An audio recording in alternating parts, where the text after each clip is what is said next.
Pinangunahan ni Albay 2nd District Representative Candidate Christopher Kitoko ang ginanap na mini rally sa Daraga Albay nitong Lunes, April 14.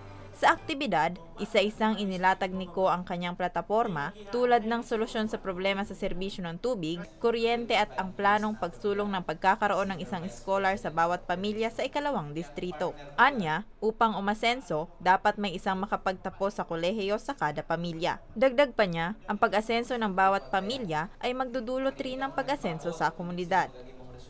Sa kakalibutan po, kada barangay, house to house, dumanta po naaraman ang mga problema ng bawat barangay. Iba-ibang barangay, iba-iba po ang problema. Kaya sabi ko, seryoso po ang problema, digdi, na inidagdag na gigibuhon ko. So housing, mass housing na tenement, condo type ang gigibuhon sa mga urban poor.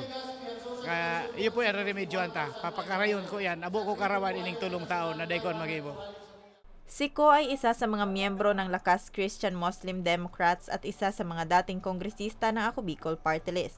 Para sa botanteng si Ira, mahalaga ang mga ganitong pagtitipon upang mas maintindihan ng mga tulad niyang botante ang mga platapormang inilalatag ng mga kandidato na makakatulong upang mas makapili ng nararapat sa pwesto.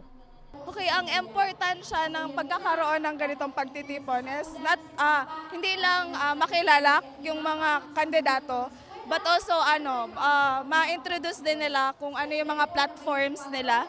And also, since we're voters, it is our rights not just to know their names, but also to know their platforms, to know their intentions, and makita natin if aligned ba yung mga platforms or programs, projects, and activities nila sa pangangailangan ng ating lipunan.